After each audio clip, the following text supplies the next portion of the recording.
Hi, everyone. We're going to just wait a moment for everyone to get into the room. So bear with us for 1 second and we'll start in just a minute.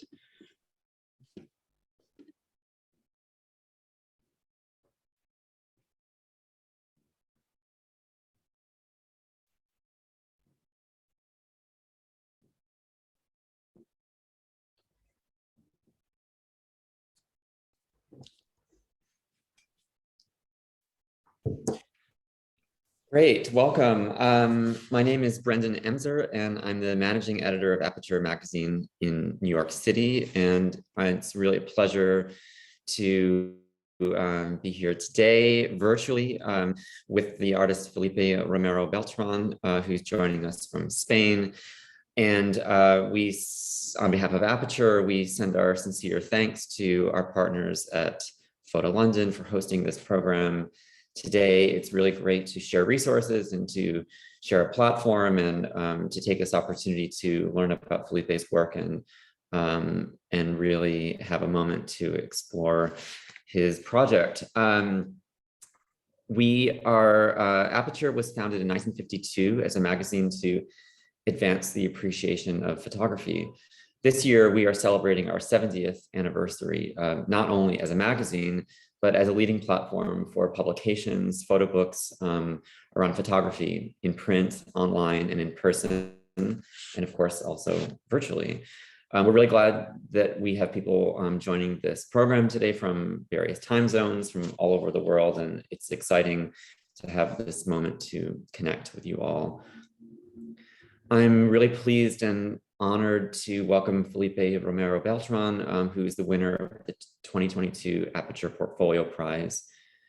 The Aperture Portfolio Prize is an international competition to discover, exhibit, and publish new talents in photography.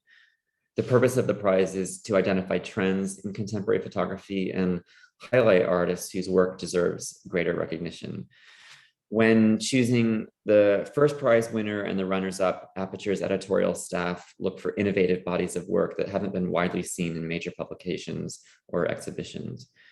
The Aperture Portfolio Prize is open exclusively to Aperture magazine print subscribers.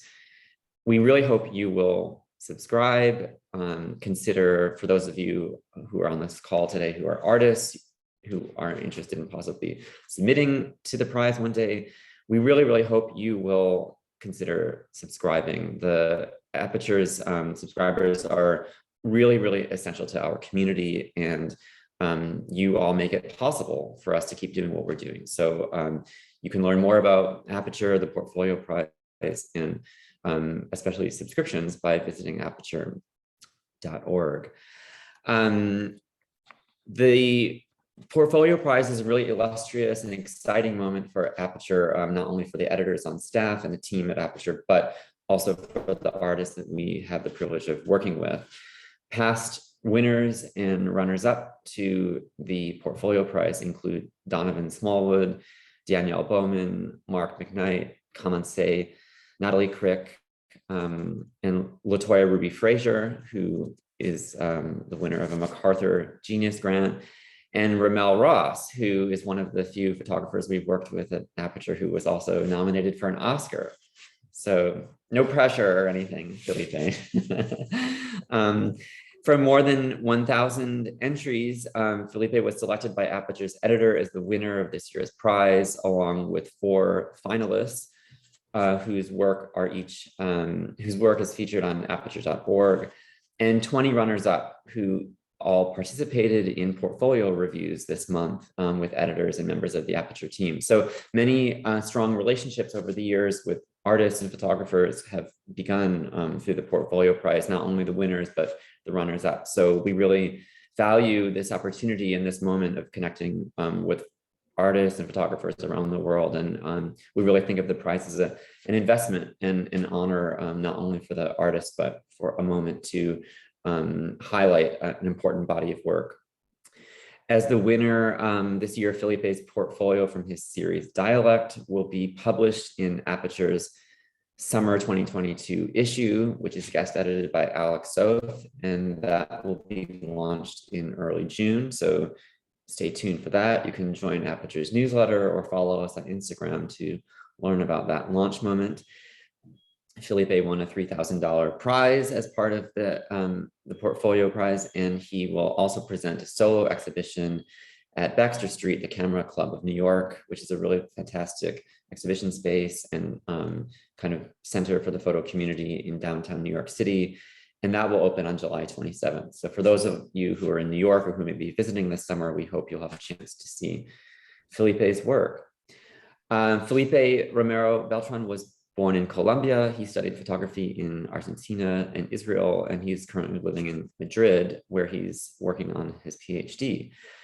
His photographs have been published by The New Yorker, Exit magazine, and ID, among others, and exhibited in various biennials throughout Europe, including most recently Circulations, a photography festival in Paris. In Aperture, Felipe's work is introduced by the critic and art historian Kaylin Wilson-Goldie, who writes, "The remarkable sensitivity with which Romero Beltrán captures the lives of these young men, enmeshed as they are in the structures of the refuge center, the city of Sevilla, and the wider politicization of illegal migration to Spain, may have something to do with his own path, often precarious, from South America to Europe, via a major detour to the Middle East. He transforms moments into gestures of real beauty, a tension of being poetically undone by novel forms of collective support." Kaylin's piece and Felipe's photographs are now available. Welcome to you. I'm really happy to have the opportunity of speaking with you today, learning a little bit more about your work, and we'll show some images so that people who may not be familiar with your work can see them, and we can talk about some certain images in depth and also go back in time a little bit and hear about your previous projects. And for all of you out there, if you have questions, which we hope you do, you can add them into the question box at the bottom of your screen, and toward the end of today's program, we will be taking questions. So we really encourage you, any questions you have for Felipe or about Aperture and the prize, we encourage you to drop them in the question box. So first of all, Felipe, where are you zooming in from today? Excuse me? Where are you calling in from? Are you in Madrid or somewhere else? No, I'm in North Germany because my fiance lives here, so I'm a bit in Madrid, in Seville, and here. Okay, nice. Trying to make a life. That's great. I thought we could start by and before we show some of the pictures, if you can just tell us a little bit about your background and how you got started on this project called Dialect. Yeah. Well, first of all, thank you, Brendan, for the introduction. Thank you to Aperture to this huge opportunity to keep working also on my project, and also thank you for London to host this event or this conversation in still not COVID times, but still not real or physical times. So I'll start with the basic. As Brendan said, I'm Felipe Romero Beltrán. I'm a Colombian photographer living in Spain, in Madrid specifically. And the work that we're talking about, for those who are not related to the project, it's called Dialect or Dialecto in Spanish. And it is mainly about waiting time or a waiting period of a group of young migrants in Seville that have recently crossed the strait, the sea, to get to Spain. I said recently because at the time that I started the project, it was 2020. It was actually just after the first big COVID lockdown in Spain. So it started around at that time. If you want to start to share the slides. Yeah, sure. I will share my screen. Just one second.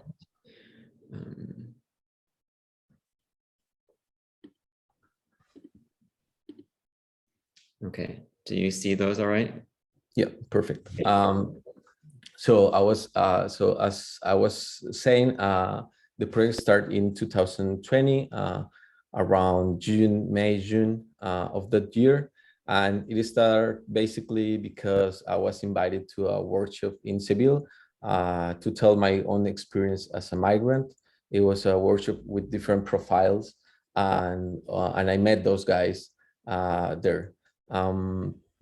At the beginning, this wasn't meant to be a project, mainly because they were minors. That's also something that I'm interested in, because they have to be political declared as minors or an adults when they arrive in Spain. So it was like an ambiguous moment for them, because they're getting medical tests and medical arrangement to determine or categorize if there were minors or an adults in Spain. So that depends also on the bureaucracy that they have to face after they arrive, illegally speaking. So Can we step back just a little bit? And first of all, could you tell us where the young men who you've worked with and photographed, where they're coming from, and just a little bit about the context of immigration? They mainly came from rural parts of Morocco. They all come from Morocco, so they cross the strait. That this is small barrier, but not so small barrier frontier between Morocco and Spain. They came by boat, as thousands of migrants in Europe. So when I met them, it wasn't meant to be a project. I did some pictures of them, mainly for the family, their parents, their friends, or wherever they need for their Instagram. But legally speaking, it's complicated to get picture of minors, especially for the permission. So I wasn't, on this mood of making picture of them. And actually, because I didn't know how long it's gonna last, this relation. Fortunately, it is still ongoing. This friendship with this group of young migrants, and at the beginning was like an exchange of thoughts on ideas, and also conversation about what it's be how is to be a Colombian guy, because they have a lot of misconception also, and stereotypical things and ideas of Colombia. So also it was like an exchange for them to explain what's going on in my country, especially related to the war and so on. But when you first started working with them, and when you say you were making pictures for them, meaning you were making pictures for them to send back to their families, or you were just documenting their situation, or what was the first context in which you began making pictures? First contact was exclusively for the families, for their fans, or for their Instagram, or for social relations. And they were all like 15, 16, they were younger than 18 is what you're saying, right? When you first met them. Yeah. Well, the interesting part is that legally speaking, they don't, the state have to declare them as minors or an adults, or 18 in that sense. So they were like, for instance, minors. And what were some of the reasons, if you can tell us, why they chose to migrate? I mean, was it about opportunity for jobs or other social circumstances that drove them to leave their homes in Morocco? Yeah, it was mainly because for job opportunities, and this kind of a path to get some money, or making a living here in Europe, and send money back to Morocco, because most of them come from the rural parts, as I said. So they have to send back money to their families. Yeah. And language, I know from your title, Dialect has a number of different meanings, and we can talk about that. But when these boys were arriving in Spain, did they speak much Spanish, or how were you communicating with them when you first met? Well, at the beginning was they, for cultural reason, they are familiarized with Spanish and French, of course. So they barely can speak and communicate with me, but that was also part of the workshop, that we can speak in Spanish, or we can try to speak in Spanish to improve their language and their language skills related to to social integration and to be able to speak and communicate here in Spain. So yeah, at the beginning was everything was about how to establish, or how to make friendship with those guys, and more about talk and conversations with them of their experience than pictures itself. And who was organizing the workshop? Was it a non-governmental organization, or was it the government, or? No, it was theater that it's called TNT in Seville. It's a well-known theater that has a lot of social programs, not only with migrants but also with different communities and people in Seville. And were the boys all living together in like temporary housing, or what were their living circumstances when you first met them? Yeah, at the time they were living all together in some facilities, mainly hosted by the government, but also private institutions. And I start to visit them a lot of times during 2020, of course 2021, and still I keep going with them. After after almost 2 years, the things are changing, because some of them are getting finally the documentation, and that's why actually the project started. I wanted to reflect and to have a record of this long waiting time period of these guys waiting for their documents as migrants. After 3 years, they have to wait to get documentation, and so I see. And and in that time, I can imagine that they may be missing home or their families, despite the fact that they have made this kind of very dramatic decision to and actually it was also part of the project, this kind of a stillness they have to stay on, because as irregular they have irregular documentation, so they can't make travel, they can't go back to their country, they can't do so many things. Of course, they can't work without a contract or without specific labor bureaucracy. So yeah, for me it was also interesting how this stillness and weightiness of these 3 years impact and reflects on the pictures that I'm for. So let's look at some pictures, and I think that one thing we should emphasize for people who are coming to this project for the first time is that you are talking about really pressing cultural, social, geopolitical issues, but your pictures are imaginative and staged and reflective. So they're not quite documentary reportage in that sense. There's a real sense of collaboration. So at what point when you were working on this project did you begin to make more staged images, and how did that process come about? And was that kind of a mode of photography you had already worked with, or was this a new avenue for you? Yeah, well, all as I said, all the work was pretty organic and fluid, and the way of working with them was super organic and super straightforward. When I start to think about this for us as a project, I divided basically in a few parts. Mainly in 2 parts: a photographic series and also a video piece that we are going to talk later on. But for the photographic series, or for the photographic part, I start with a straight documentary or classical way of approach reality with my camera, taking pictures of their daily life.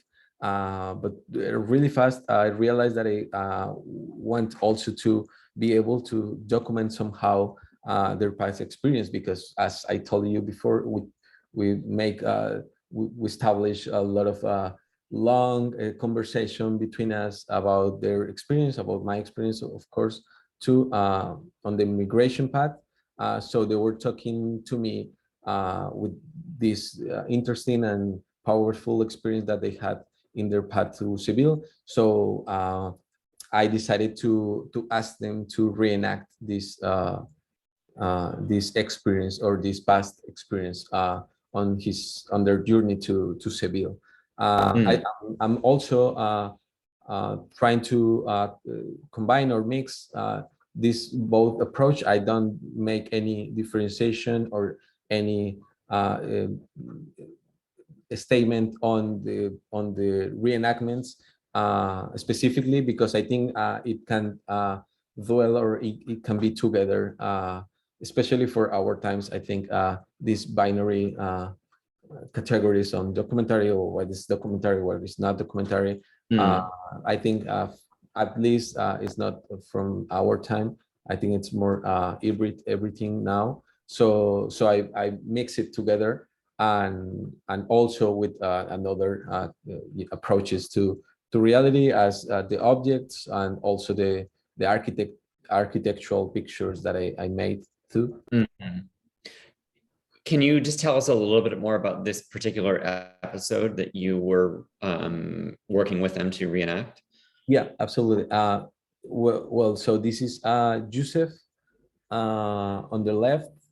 In the center is Hamza and Bilal, and it's experience from Bilal that it's the guy laid down in his way to Seville. He had to walk a long time period from Cabezas, that it's a small town in Andalusia, to Seville, and suddenly he fainted because he was really tired. So their friends helped him to get to Seville. So I asked him to reenact this kind of experience, or intense or dramatic experience to the pictures, and I document that reenactment.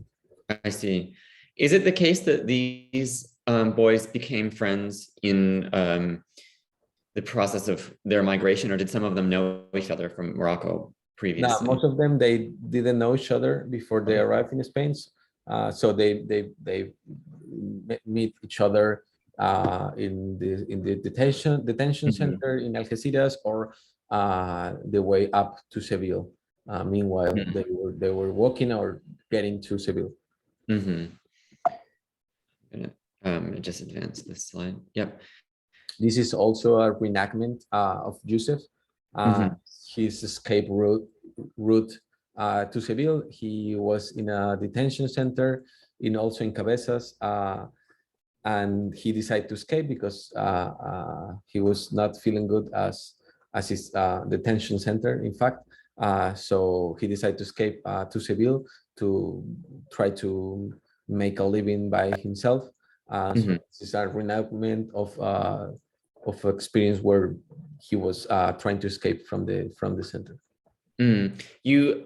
Could you just explain, is there in Caitlin's article, she talks about a refuge center, and I assume this is distinct from a detention center. Can you just tell us a little bit about the two different spaces and the circumstances? Yeah. Detention center was made, or was meant for people, minors especially, that just arrived in Spain. So they stay for a period of time, and then meanwhile they get all the bureaucracy to define their status as citizen or not in the country. So it is actually a detention because they can't go out, or they can't go freely. And the refugee centers, I think it's a mistranslation by myself because I'm not so good in English. So but it's installations of facilities, and also places where some institutions take care of these migrants. are mainly paid by the government, but also ONGs, non like non-public institutions. Right, yeah, or what we would call NGOs. NGO, yeah, that's it. So can you tell us about the process of making pictures with these guys? Do you work on digital? Do you work on film? Do you talk about how you want to stage pictures with them? Did they ask you that to stage a picture in a certain way? Yeah, can you take us behind the scenes a little bit? Yeah, absolutely. Well, the first thing that I wanted to say, it's always a mess. I mean, like, the picture looks, I know that looks clean and clear and sharp, but when I'm making the actual work and the actual pictures, I'm not thinking about so many things. I'm just making pictures, and in that sense, it's a mess, it's a chaos all the time. But mainly I spend tons of times and tons of hours, not only photographing. I think it's almost like the excuse for being there. But when I do photographs, I work with digital. So, well, I for this project, I only work with digital, but normally work with film or digital. I don't. It doesn't matter to me so much. It depends on the project or the budget, etc. So for this project, it was all in digital. It is all in digital, especially because I can show them the pictures and I can send it pretty fast to them. To their WhatsApps or to their Instagram, or where if they're needed to send it to their families, or to have it as an archive of the experience. So I work most of the time in collaboration with the guys. I show the pictures. Sometimes we repeat the pictures because the light is not good, or they don't like how they see themselves in the picture. So it's kind of a exchange all the time to make the pictures. I shoot out not too much, but I'm going to show you in the next slides. I made like a brief edition of the session that I made with those guys. So so I also have the opportunity to check if everything is okay. It's in digital, so it's much more easier to edit and to work on it. But especially it's because I can do it's free to shoot in digital. So I can also take some pictures, some extra pictures for them or for their family, or specific pictures they asked me for. So yeah, this is basically the way of working, or the workflow in the project. You said that you started this project in June 2020, is that right? Yeah. So what was the experience that these guys went through with regard to the pandemic? I mean, when you started this project, were there lockdowns still in Spain, or were things opening up a little bit? Or because it's interesting to just note the chronology in which this is taking place, and we don't see the typical things of pandemic, masks and distancing and all of that. So what was their experience at that time? Well, at the time it was just opening things in Spain, at least. It was like the first big wave of COVID, and then everything, well, it started to heat up in Spain. And the people at the time were saying that COVID doesn't exist in summer, or it was like yeah, these crazy stories about what we have been through. But yeah, they were in the facilities, and they have like a specific schedule for go out and test every single week for, of course, not get infected, or if you get infected, you have to isolate yourself in the room. And they actually had some positive at that time, not in June, but in August, September, it was some cases of COVID. It was kind of difficult to figure out how to work.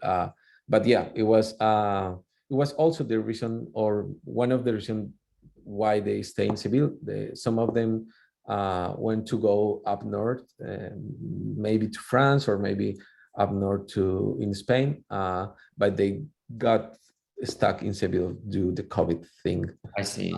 So that's also a part of the project that is not explicit, but it's in the in the another layers of the right. And when you talk about this idea of waiting, it has many meanings, I think, at this period of time. Is that right? Because they were waiting for different reasons, and some of them to do with migration and some of them to do with the pandemic, right? Yeah, absolutely, absolutely. Yeah, but mainly the waiting or the stillness of getting their documentation on papers to be a citizen as anyone here in Europe. Yeah. And what's going on in this photograph? This is a straight documentary picture. This is Hamza. He was fighting because, you know, like they were not kids, but they were teenagers, and of course, as when I was in Colombia with 17 years old, I wanted to fight everyone, you know, and they stay together for so long. So of course, tensions and fights happens. So Asis was grab Hamza face because they were, I don't remember why they were arguing for, or they were discussing for something like food or something like that, and they start to, you know, to increase the strength, and finally it happens nothing, but it was like this kind of a tension moments on this group that it's also part, of course, of the project. So you would just kind of hang out with them and then make pictures. I mean, you were kind of like immersed in their lives, right? For this. Yeah, kind of. Yeah. I mean, for me, it was also important to, or I realized instantly that there is, of course, a gap between my life and their lives. So I wanted to make it clear. I mean, I speak frequently every single week with some of them, but I'm not there hanging out every single week, or being as close as of some friends that they have in Spain. Yeah. So it was also this kind of a balance, and especially in these times, I think it's super important to have in mind how is this power relation in me as a photographer and them as the subject on the photograph. And also, that's mainly what I think about it. This picture, did you have to ask for permission from the refuge center to photograph the facilities, or were they? Yeah. Okay. Yeah, I always ask for, because as I always said, I'm super slow doing pictures. If I'm not feeling comfortable in the place, there was no reason to take pictures. Anyways, could be really bad. So I rather say no, or not taking out the camera. So I ask every single time for permission to everything to be just comfortable and spend the time as much as possible on the place, not only with this project, but generally speaking with my projects that I made before. And was this facility only for minors? Or were adults living there too? No. It is also facilities for people, for homeless people, but it has a part for these migrants that at the beginning wasn't meant to be, but for COVID situation they make like space for them in these kind of containers with these beds. So yeah. This is also a reenactment of Hamza from the left to the right. This is Breda, Younes, Munir, and Hamza on the right side. and they were reenact the moment that Hams arrived to the facilities, and also it was a kind of playful or kind of a role play that I established with the guys to reenact this picture. The project also has a number of still lives and architectural scenes, which we'll get to, but what were some of the details that you honed in on, and why was it important to include these kind of non-figurative moments within the body of work? Yeah, as I said at the beginning, the project has, the photographic series has three parts: the portraits with the reenactments or the straight documentary pictures, and then these objects that I think are important also for the project because it relates to the daily life and like the daily things on their lives, not only these strike or intense moments of the reenactments, but also the everyday life or the food. They're sometimes I forgot their dishes, but I wanted to keep it as simple as possible with just the ingredients or this, for example, this kind of fruits that I found in the facilities, because they are more or less 15 or to 20, but I'm working only with the 7 or 8, sometimes more, sometimes less. But because not everyone, of course, want to participate and doesn't want, they didn't want also to make this long-term commitment. So I was not thinking about making a project with all of them. So just I stay with the people that are closer to me, and they're available to also to work from a long period of time. So those are these objects that I found in the place, and I photographed them, of course, in order to make some relation and also tensions on the portraits and the architectural pictures. And this one, which we also included in Aperture. Yeah, I mean, in one way, it's a kind of counterpoint to the portraits, and gives us some scenes, but they're not establishing shots exactly. They are. I find that the architectural images are quite mysterious. Do you want to talk a little bit about how you made these pictures and the importance of kind of including some streetscapes or some scenography of Spain? So those pictures are basically architectural pictures of the path that I take every single day when I'm in Seville, from the place that I'm staying and the facilities, because I realized also that the connection or the tension that they have with the city, and also myself with the city. As you may know, Seville, it's a historical city with a full church of historical moments and historical experiences too.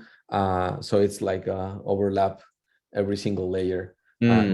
So that was also a sense that I wanted to transmit and place in the world, that they're living in a place, like an actual place, not in a idyllic or in an imaginary building. So I decided to take some pictures when in my way or in my path to the facilities, and that's the result. You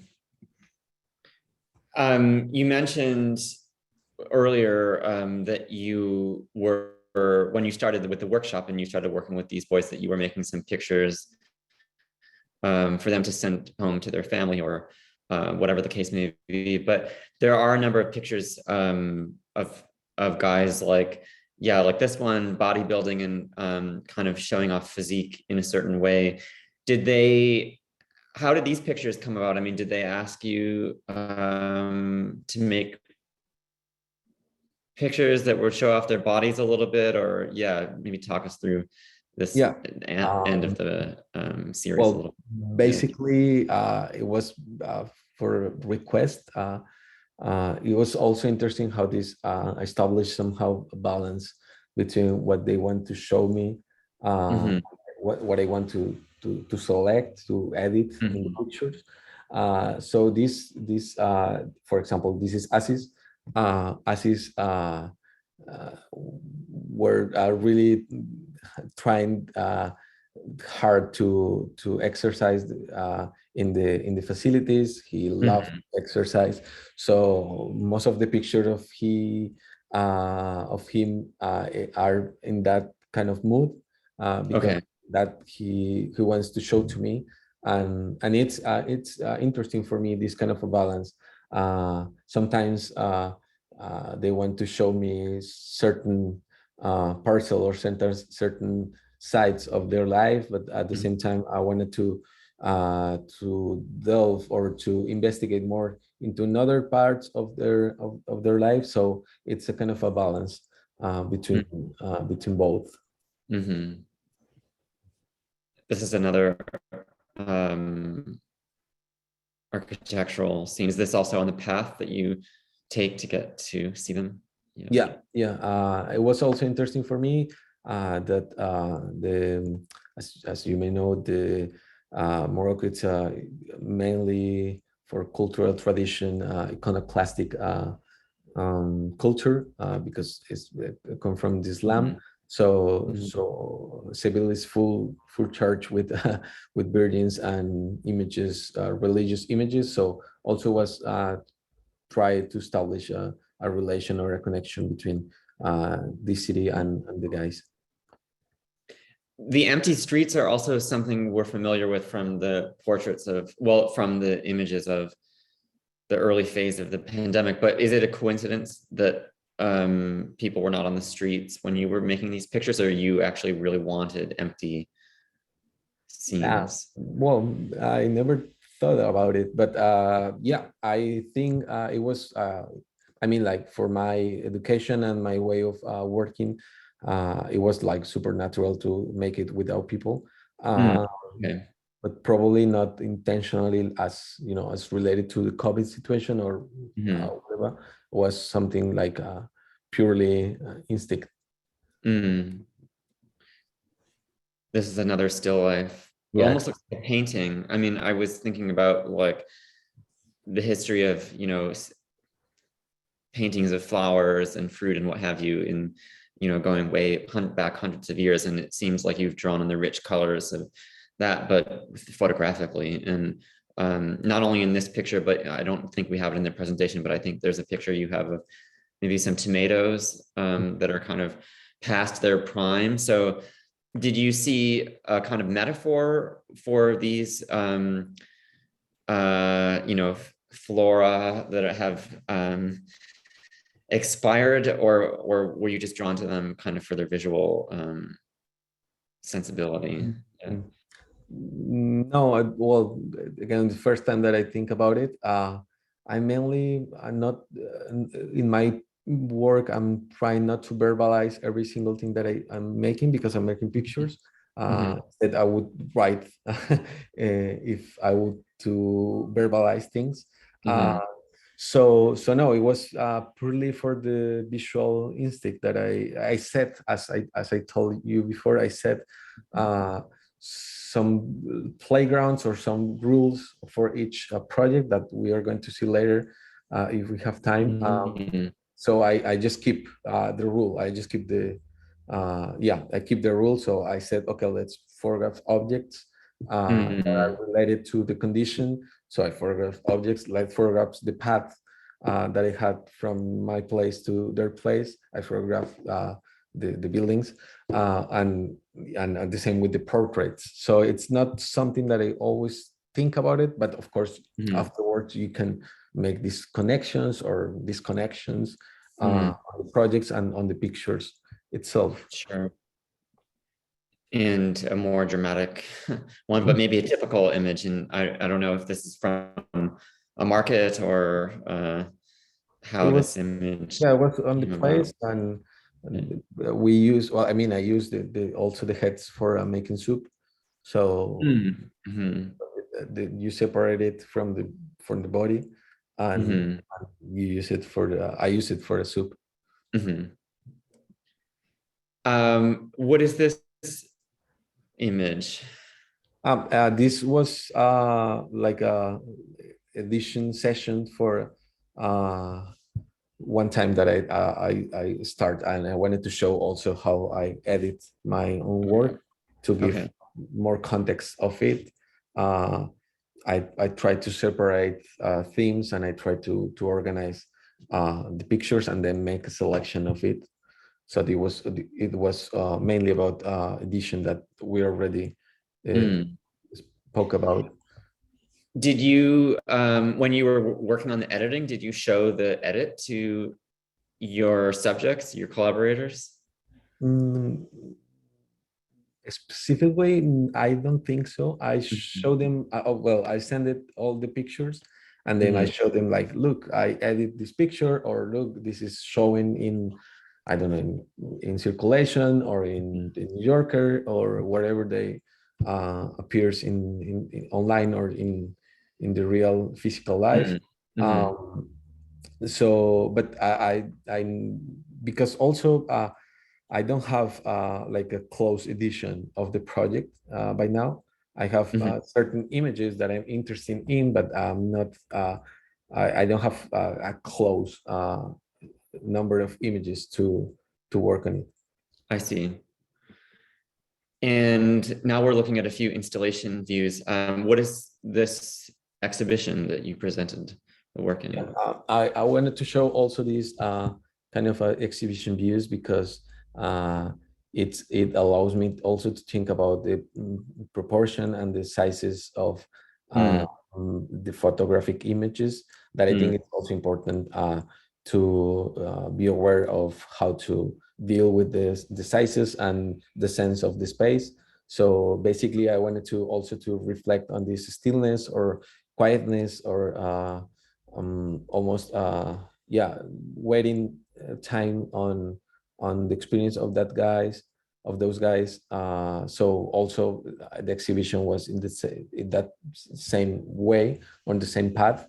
This is in Mannheim. It was just last week in the Biennale für Aktuelle Fotografie in Mannheim, that I have some pieces showing there. And this is also in Mannheim, is that right? Yeah, this is the same place.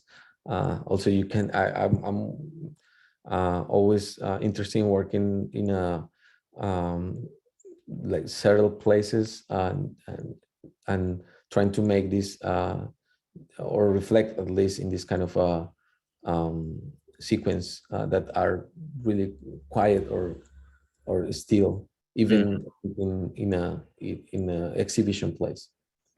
How did you decide which images you would want to print very big versus these, which are more modest in size?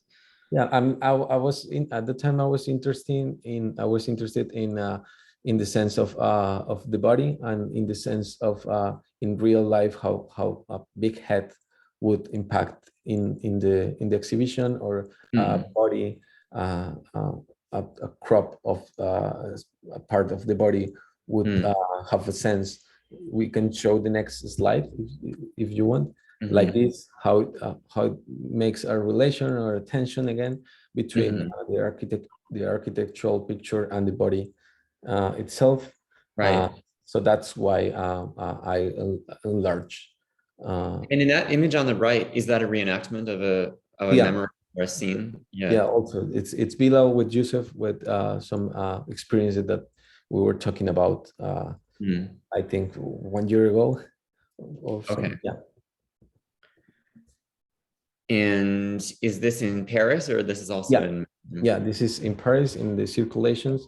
It was also a kind of I'm learning how to do this.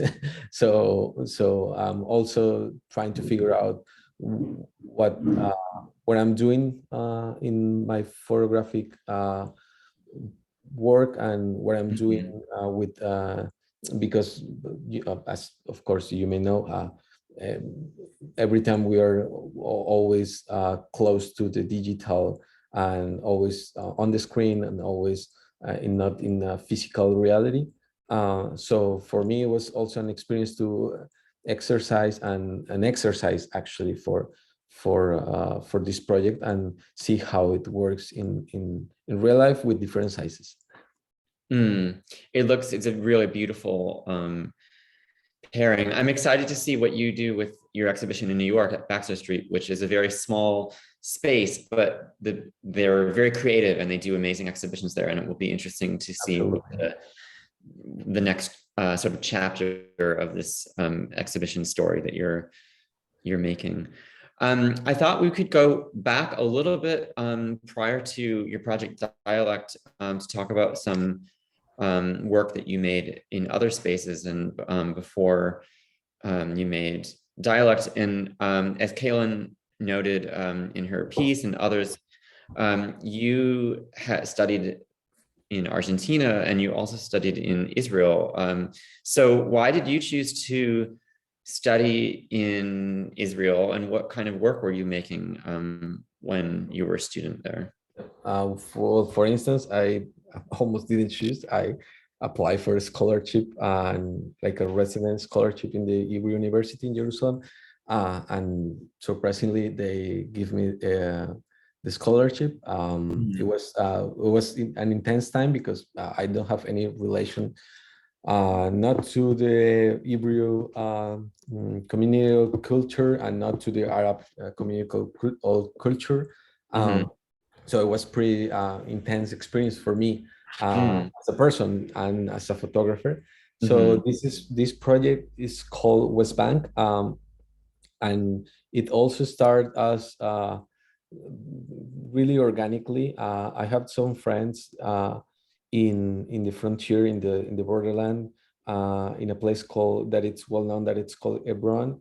In Arabic, is Al Khalil.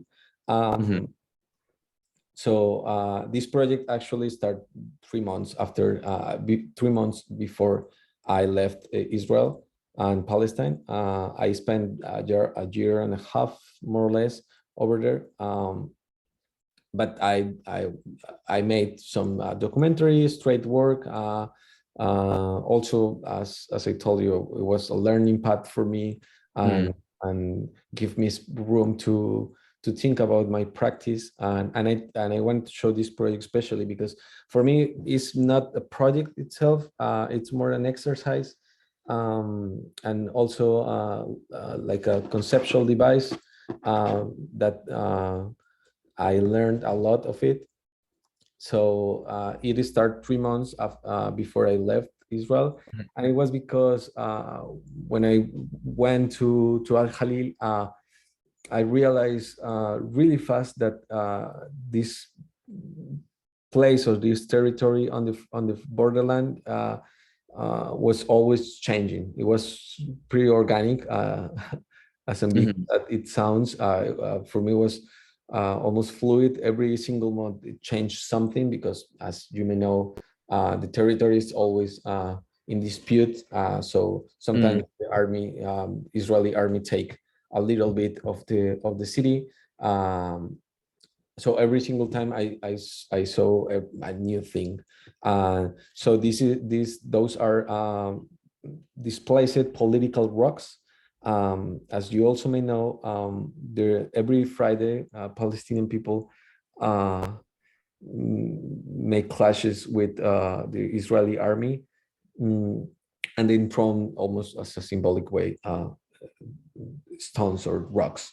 So for me, it was interesting how this small but political intense object was actually debated in two lands, in Israel and in Palestine. So I pick these rocks from the Israeli part that belongs to the Palestinian side, also as a object to reflect on this kind of ownership of the land, and also related to my own conception of war, because in Colombia we had a war, still have a civil war during the last 70 years at least.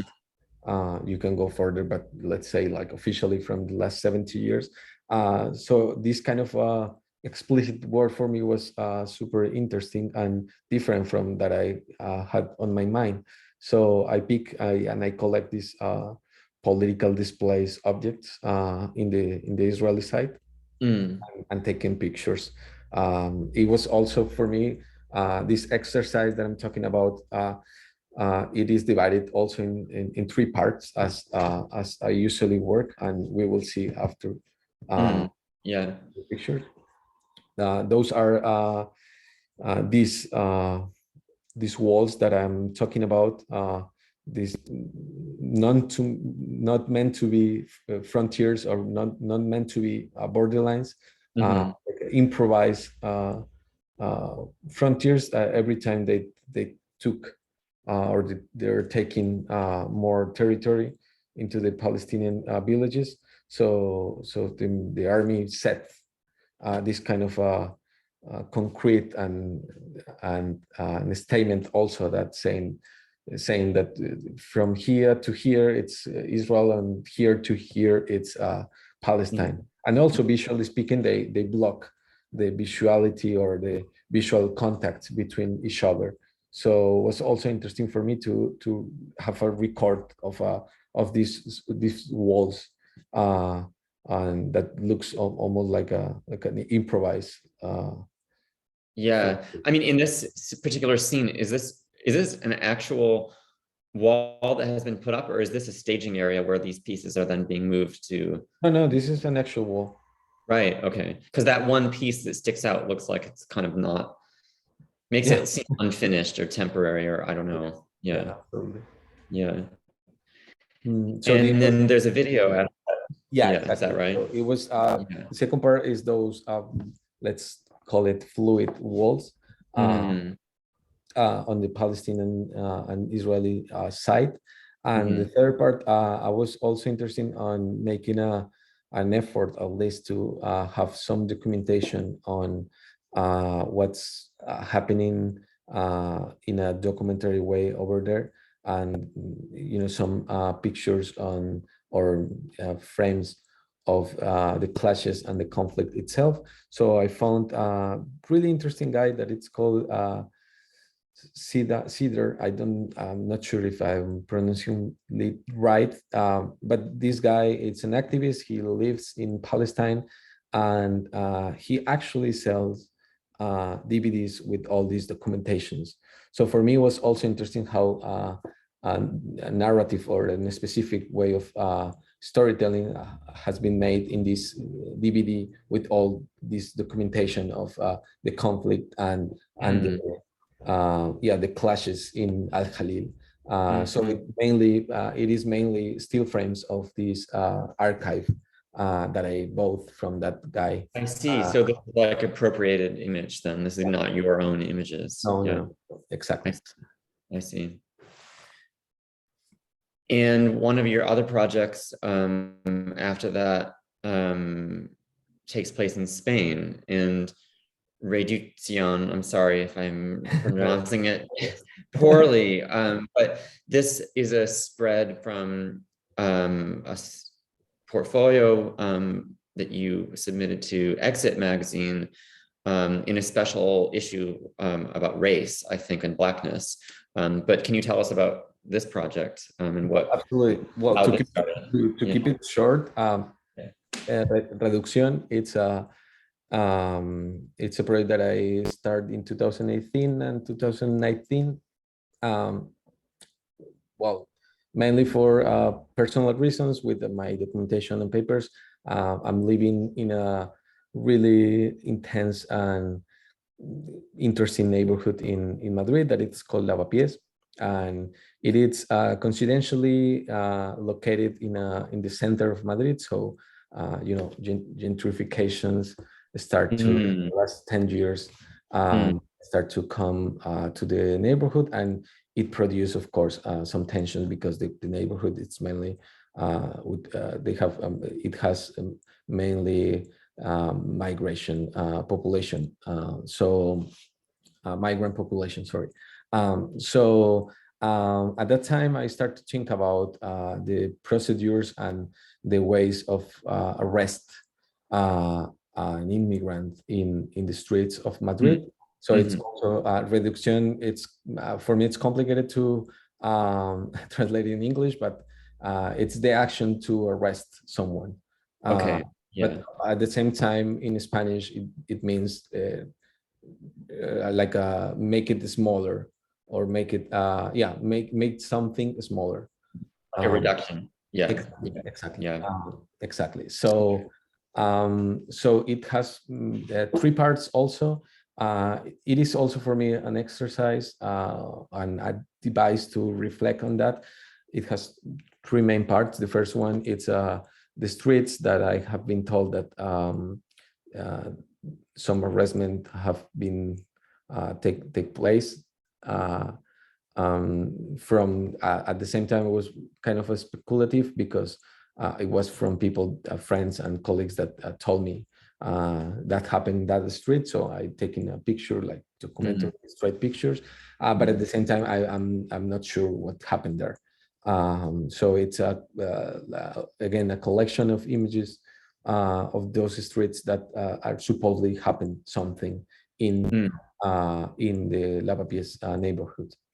The second part, at the beginning, I was trying to take some pictures of the real or on the action of the arrestment by the police, but of course, for legal reasons, it's super complicated. So I realized that I should reenact these procedures of arrestment. So I asked to undocumented migrants from the neighborhood, that my colleagues, that reproduce and reenact the whole manual of arrestment procedures from the national police in Spain.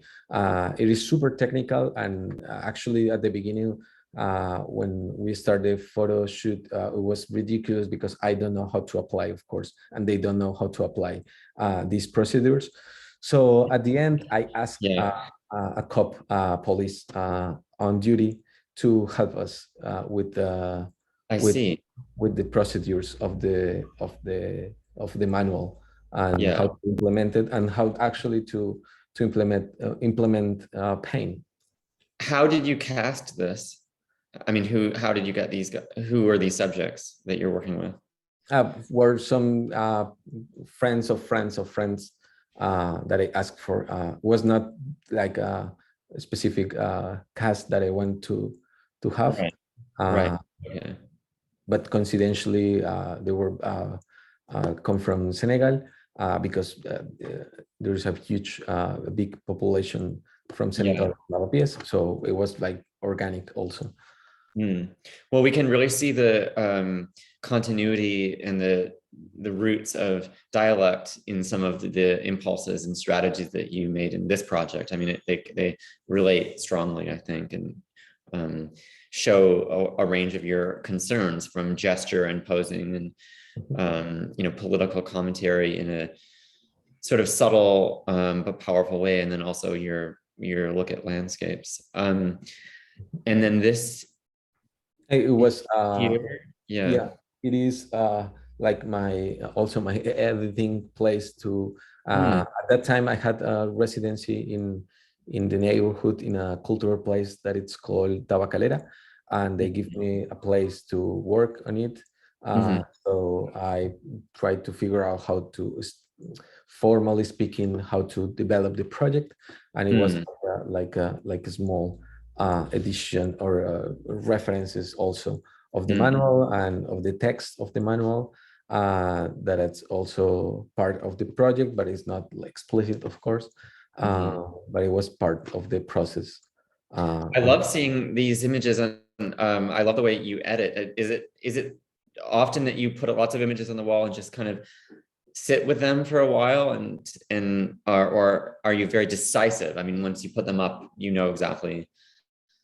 No, but that's also it depends also on my personal moment in life, and also the way I was working, because sometimes I ask for some advice from friends normally not related to photography, that see the work and see what's going on with it.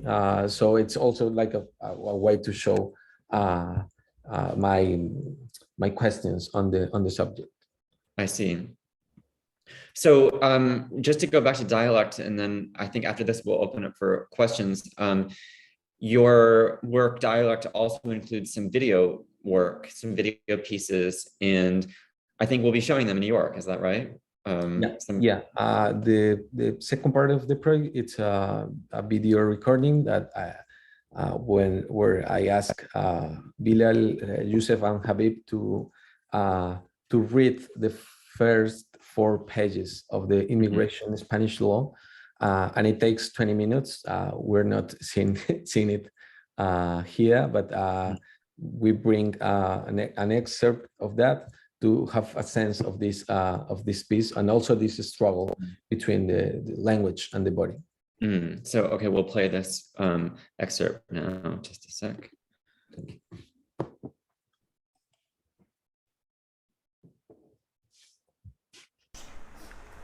Legislación consolidada. Legislación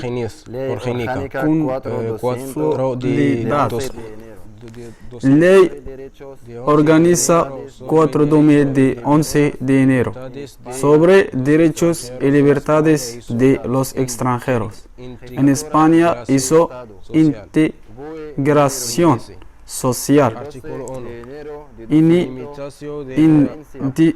Índice. Artículo 1, delimitación del ámbito. Artículo 2, solución de ámbito de la ley. Artículo 2 bis, la política inmigratoria. Artículo 2 ter. The idea of dialect really comes to the fore in this. Yeah.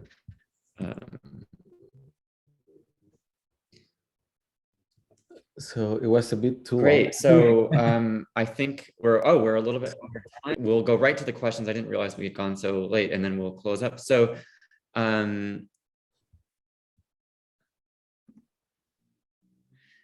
this is an interesting question from Oscar. How do you address the question of acculturation versus assimilation in the refugee community that you work with and photograph? Yeah, can you explain me a little bit, because I'm a bit lost.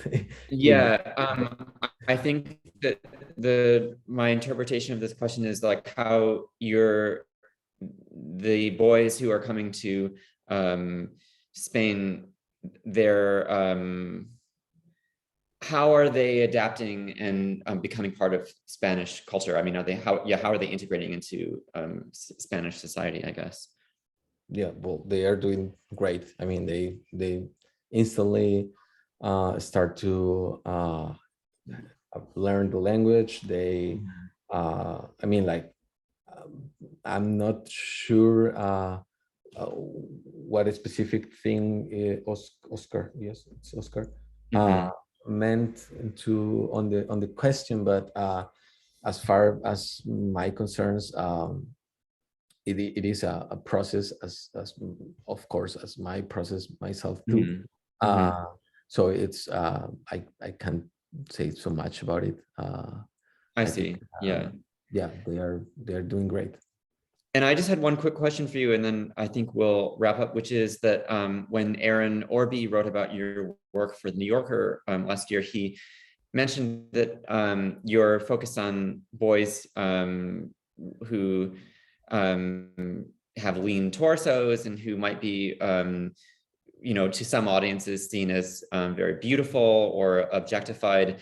How do you handle the different readings of that work, particularly when we have pictures of boys in their underwear? They're doing very very gentle, intimate things like giving each other haircuts, or how do you handle those images that go out into the world and are part of this project, and how do you feel about readings? Well, Yeah. I'm still, to be honest, I'm still figuring out.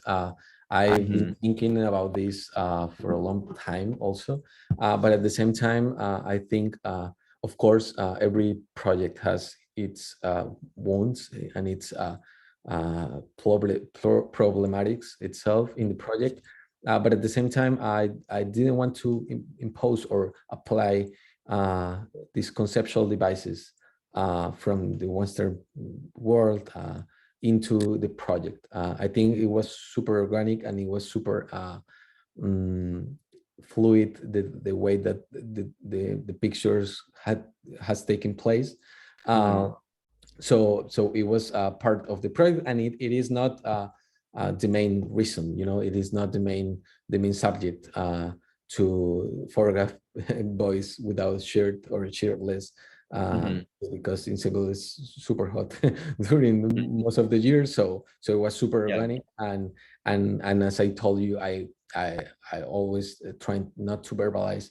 I'm aware of this kind of problematics or tensions on the project, but I try to not to over verbalize every single thing that I'm doing, especially because if not, it's the photographic act would be impossible, because every single photograph has its own problematic on its core, on its condition as a photographer.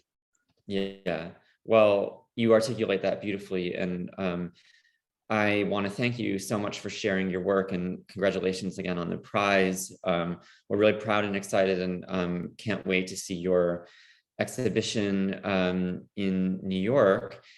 And with that, I thank everyone who's stayed on the line for so long. It's been a real pleasure speaking with you, and thanks again to Photo London. Just a reminder that if you like this program, you're interested in Felipe's work or Aperture in general, please visit aperture.org. Consider subscribing to the magazine.